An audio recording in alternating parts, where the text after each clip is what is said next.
Growing up means understanding that no one is coming to help you, and the only help that you're going to get is the help that is coming from God. If you are looking at all the prophets and apostles from the Old Testament to the New Testament, they were not waiting for help from their family members. And some of you are saying, God used me to be a general in my generation, used me to be a business person, used me to be an intellect. You don't get to realize that the people and your family were not helped by nobody.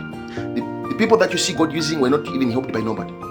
That is why you see some of us, and some of you, you realize that a long time ago, probably our grandfathers or our fathers, they came from the village and they were sleeping under a bridge, going to the industry to look for a job on a daily basis. Until they got the job, who helped them? Nobody.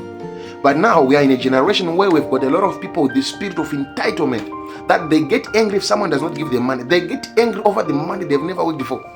Listen, if you have never helped anyone to rise, you don't have a right to actually to be angry at the money that they are not giving you, because they don't owe you nothing. And that is why you see the disciples, when it was time for the gospel, they did not seek for permission from their family members to go to Jerusalem to receive the Holy Spirit after Jesus had died. But they followed an instruction that came from Jesus, because their lives were only meant to be spent for purpose. So you now, your life is supposed to be lived for purpose, and you are there looking for your family's approval. Do you think they understand the language that God is using to talk to you? No, they don't. So if you keep on looking for human advice where you need to actually use spiritual language, then you're not going to get anywhere. You're not going to get anywhere. How can Elisha see Elijah and decide to say all the things that he spent his time, farming, planting, etc.? It is because he realized that I've got a greater purpose, but this purpose is actually linked to this person. And he sold everything and he pursued his journey. You are there, you are still waiting for your family to give you permission to go into certain ventures that benefit your life.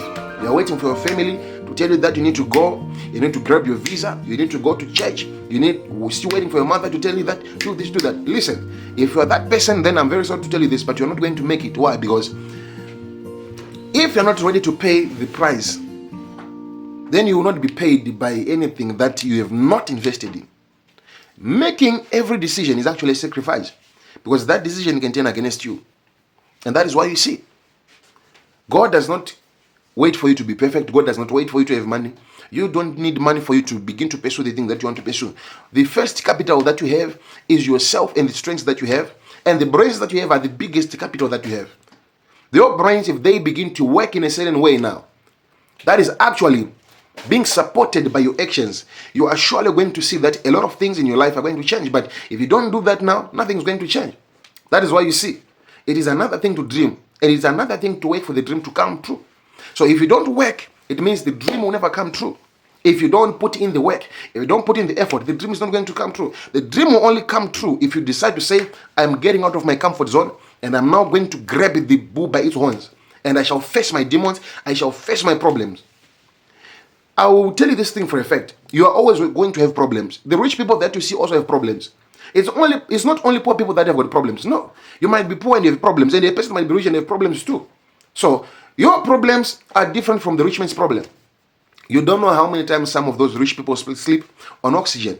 That's a problem that they have. It's health. It cannot be bought with money. You are still healthy now. At least keep your health well, stay away from trouble, and get into business. Get into something.